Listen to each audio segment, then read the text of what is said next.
السلام علیکم دوستو، بالآخر ترک فوج نے شام پر حملہ کر دیا۔ اس حملے کی تیاری کئی ماہ سے جاری تھی۔ دوستو، شام پر حملے کی اصل وجہ وہاں پر موجود کرد باغی ہے، چونکہ کرد باغی ترکی میں مسلسل دہشت گرد کارروائیوں میں شامل رہے۔ دوستو، ترک فوج نے ترکی کے بارڈر سے 20 کلومیٹر دور شام کے اندر فوجی کارروائی کی، جس میں نہ صرف زمینی افواج بلکہ جنگی طیاروں نے بھی حصہ لیا۔ اس حملے کے نتیجے میں کئی کرد باغی ہلاک ہو چکے ہیں اور اس حملے کے نتیجے میں ترکی کے 2 فوجی بھی شہید ہو چکے ہیں۔ دوستو، اگر آپ نے ابھی تک میرے چینل سبسکرائب نہیں کیا تو میرے چینل سبسکرائب کریں اور ساتھ والے بیل آئیکن پر لازمی کلک کیجیے۔ دوستو، اس وقت ٹوٹل 3 کروڑ کرد آبادی ہے، جن میں سے 1 کروڑ کرد آبادی ترکی میں اور باقی 1 کروڑ میں سے 10 لاکھ ایران، 20 لاکھ عراق اور 40 لاکھ شام میں آباد ہے۔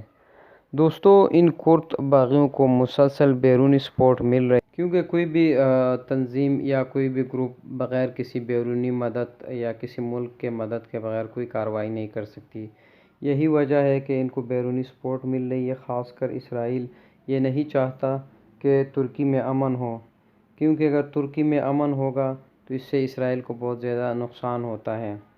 دوستو، اسرائیل براہ راست کرد باغیوں کو اسلحہ فراہم کر رہا ہے، اس کے علاوہ مالی مدد بھی کر رہا ہے۔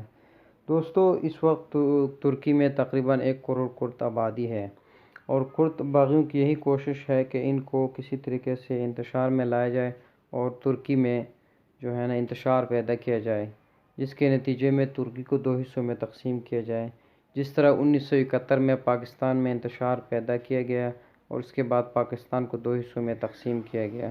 یہی وجہ ہے کہ ترکی میں بھی انتشار پیدا کیا جائے تاکہ ترکی کو بھی پاکستان کی طرح 2 حصوں میں تقسیم کیا جائے، لیکن ان کے دل کی یہ خواہش پوری نہیں ہوگی۔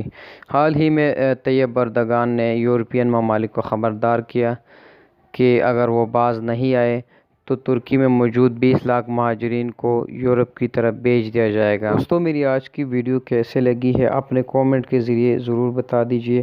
اگر ویڈیو اچھی لگی ہے تو ویڈیو پہ لائک وغیرہ ضرور کیجیے۔ انشاءاللہ ایک نئی ویڈیو کے ساتھ پھر حاضر ہوں گے، اس وقت کے لیے اللہ حافظ۔